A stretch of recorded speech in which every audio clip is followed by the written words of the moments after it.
There's a particular kind of loneliness that most people never experience. It's not the loneliness of being physically isolated. It's not the loneliness of having no one to talk to. It's the loneliness of being surrounded by people and still feeling like you're on a different planet. You're at a party. People are laughing, talking, connecting, and you're there, nodding along, smiling at the right moments, but inside, you're completely alone. Because no one is talking about anything that matters to you. No one is asking the questions that keep you up at night. No one seems to notice that the conversation is shallow, repetitive, surface level. And you start to wonder, is it them or is it me? Am I too much, too deep, too intense? Why can't I just enjoy small talk like everyone else? And that's the hidden burden of intelligence. Not the kind measured by IQ tests or academic achievements, but the kind that makes you see patterns others miss, ask questions others don't think to ask, crave depth in a world obsessed with distraction. It's not that you think you're better than anyone, it's that you think differently, and that difference creates distance. Because most conversations feel like going through the motions: sports, weather, TV shows, gossip, things that fill time but never touch meaning. And you try to engage, you really do, but inside you're screaming, can we talk about something real? But you don't say that because you've learned that when you do, people look at you like you're the problem, like you're making things awkward, like you're trying too hard. So you stay quiet, you smile, you nod, and you feel more alone than you would if you were by yourself. Because here's the truth. Intelligent people aren't alone because they can't connect. They're alone because real connection is rare. Most people don't want depth. They want comfort. They want familiarity. They want conversations that don't challenge them, don't make them think, don't require vulnerability. And when you're someone who craves meaning, who lives for those rare moments when a conversation goes beyond the surface, you realize something painful.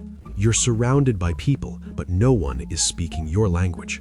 And occasionally, you meet someone who does. Someone who asks the questions you've been asking. Someone who sees the world through a similar lens. Someone who doesn't look at you like you're strange when you want to talk about the universe, existence, human nature, the why of things. And when you find that person, it feels like coming home, like finally being seen, like proof that you're not alone in the way you think.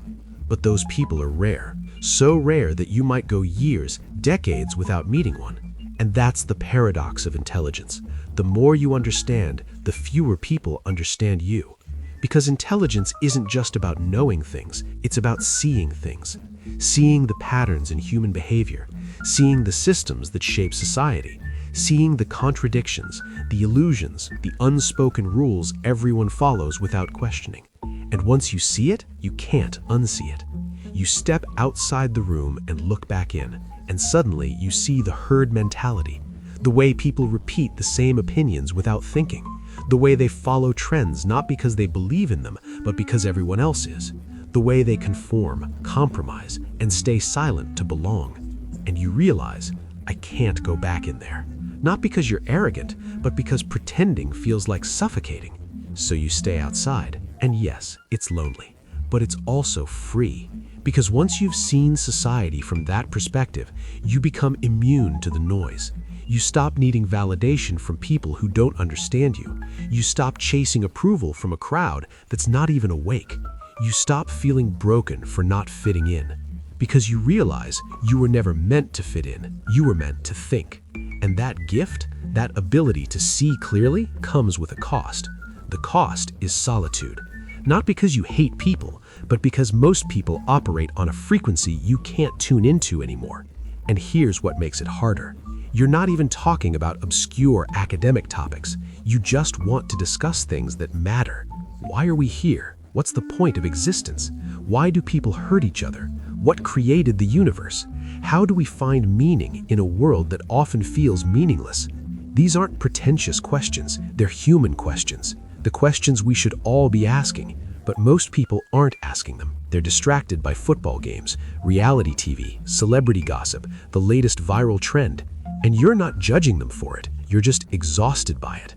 Because your time on this planet is limited, and you don't want to spend it discussing things that won't matter in a week.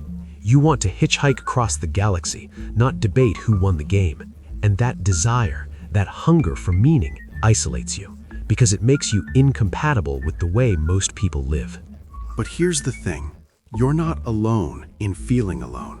There are others like you, scattered across time and space. People who were born 100 years too early or too late to meet you. People who felt the same isolation, asked the same questions, craved the same depth. And they left you something. They left you books, letters across time. When you read a book by someone who thinks like you, you're not alone anymore. You're sitting across from them, having the conversation you've been craving. They're speaking your language, and suddenly the isolation lifts. Because intelligence doesn't just divide people by space, it divides them by time. The people who would understand you might have lived centuries ago or might not be born yet. But through their words, you meet them.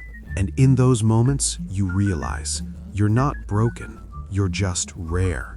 And rarity, by definition, means being alone more often than not. Now, let's talk about something important. Being alone is not the same as being lonely. Loneliness is a wound. It's the ache of wanting connection and not having it. It's the feeling that something is missing. But solitude? Solitude is a choice. It's the peace that comes from being comfortable in your own mind. It's the freedom of not needing anyone else to feel whole. And intelligent people often live in solitude, not loneliness, because they've learned something most people never do. The only person who truly needs to understand you is you. And once you understand yourself, the desperate need for external validation fades. You stop performing, you stop pretending, you stop contorting yourself to fit into conversations that bore you. You just exist, quietly, contentedly, on your own terms. And that's not sad, that's strength. Because most people can't be alone. They need constant noise, constant validation, constant distraction. They fill every silence with something. Music, TV, social media, people, because silence forces them to confront themselves, and that's terrifying. But intelligent people have already done that work. They've sat with themselves, they've faced their thoughts, they've made peace with the uncomfortable truths most people run from. So being alone doesn't scare them, it restores them. And that's why they prefer peace over the urge to be right. They see everyone around them falling for manipulation, believing illusions, repeating propaganda. And they could argue, they could try to wake people up, but they've learned something. Most people don't want to be awakened. They want to stay asleep. So intelligent people step back, not out of arrogance, but out of discernment. They recognize that their energy is finite, that trying to change minds that don't want to change is exhausting, that sometimes silence is more powerful than argument, and they become okay with being misunderstood, because they'd rather be alone and authentic than surrounded and fake. Now, here's something people don't talk about. Intelligent people can have many friends and still feel completely alone. Because the loneliness isn't about quantity, it's about quality. You can be at a dinner table with 10 people and still feel like no one sees you. You can have 100 contacts in your phone and no one to call when you need depth. You can be surrounded by laughter and still feel like you're on the outside looking in. That's why intelligent people often skip social gatherings, not because they're antisocial, but because most social gatherings feel like performances. Everyone's playing a role, smiling on cue, laughing at jokes that aren't funny, pretending to care about things they don't. And intelligent people see through it. They see the masks, the rehearsed pleasantries, the emptiness behind the noise. So they'd rather stay home, not because they hate people, but because they value authenticity. And most social settings don't allow for that. Take high school reunions, for example. Someone commented about their 50th reunion coming up, and they have zero desire to go. Not out of bitterness, but because there's no connection. Those people are part of the past, and going back feels like pretending that past still matters. Intelligent people live in the now. They're not nostalgic for who they used to be or who people used to think they were. They're interested in who they're becoming, and most people from their past can't relate to that, so why force it? Why spend an evening pretending to care about people you've outgrown? It's not cruel, it's honest. And intelligent people value honesty over politeness. They'd rather have one organic, meaningful conversation than 100 surface-level exchanges. But here's where it gets tricky. Intelligent people feel like something is wrong with them, like they're broken for not enjoying what everyone else seems to enjoy. But they're not broken, they're just conscious. And consciousness is a lonely place. Because once you wake up, you can't pretend to be asleep. Once you see the matrix, you can't go back to living inside it. And most people are still asleep. They're living on autopilot, following scripts, doing what they're told, believing what they're fed. And intelligent people see that. They see the herd mentality, the conformity, the fear of stepping outside the approved narrative, and they refuse to participate. Not because they're rebellious, but because they value truth over comfort, and truth is often uncomfortable.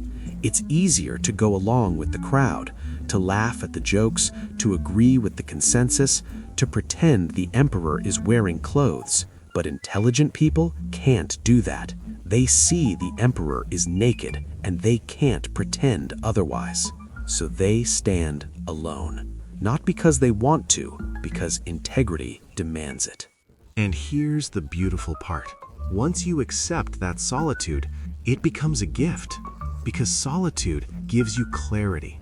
It gives you space to think without being influenced, to feel without being told how to feel, to form opinions that are actually yours, not borrowed from the crowd. And in that clarity, you find strength. The strength to stand alone when everyone else is following. The strength to be misunderstood and still stay true to yourself. The strength to live authentically, even if it means living quietly. And that strength is rare, because most people would rather belong than be real. They'd rather fit in than stand out. They'd rather be accepted than be honest. But intelligent people have crossed a threshold. They've realized that acceptance from people who don't understand you is worthless, that belonging to a group you don't respect is suffocating, that popularity means nothing if you have to betray yourself to maintain it. So they choose differently. They choose solitude over compromise, peace over performance, authenticity over approval. And yes, it's lonely sometimes, but it's also free. Because they're no longer performing, no longer pretending, no longer shrinking themselves to fit into spaces that were never meant for them. They're just being, and that's enough. Now, here's what people misunderstand. Intelligent people aren't superior. They're not looking down on everyone else. They're not thinking, I'm smarter than all of you. They're just different. And that difference creates distance. They don't want to feel alone. They'd love to find their people, but their people are scattered, rare, hard to find. So they make peace with it. They read books by people who think like them. They find community in ideas, not crowds. They connect with minds across time and space, and they learn to be their own best company. Because at the end of the day, the only person who truly needs to understand you is you. And once you do, the loneliness shifts. It's no longer a wound, it's a refuge, a place where your thoughts can roam freely, where your questions don't need answers, where your depth doesn't need to be explained. And in that space, you find something most people never do: peace. Not the peace of fitting in, but the peace of finally being okay with not fitting in. Not the peace of being understood by everyone, but the peace of understanding yourself. And that peace is worth the solitude. Because intelligent people know something the crowd doesn't. It's better to be alone with your own thoughts than to go along with the crowd and pretend to be entertained. It's better to live in truth, even if it's isolating, than to live in illusion surrounded by people. It's better to be real and alone than fake and surrounded. And that's not sad. That's wisdom. So if you're an intelligent person who's always felt alone, hear this. You're not broken. You're not too much. You're not missing some social gene everyone else has. You're just awake in a world that's still asleep.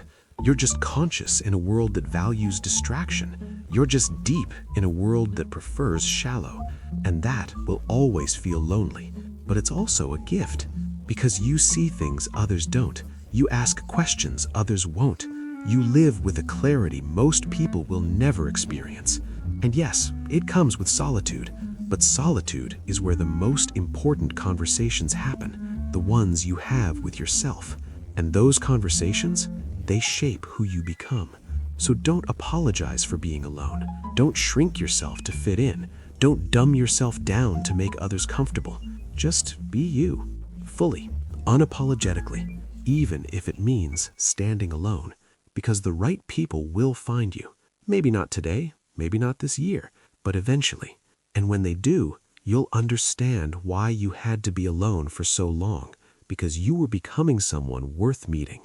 And that's the journey of intelligent people, not to find their place in the crowd, but to create a life where the crowd doesn't matter. And that life, quiet and solitary as it may be, is more authentic than anything the crowd could offer.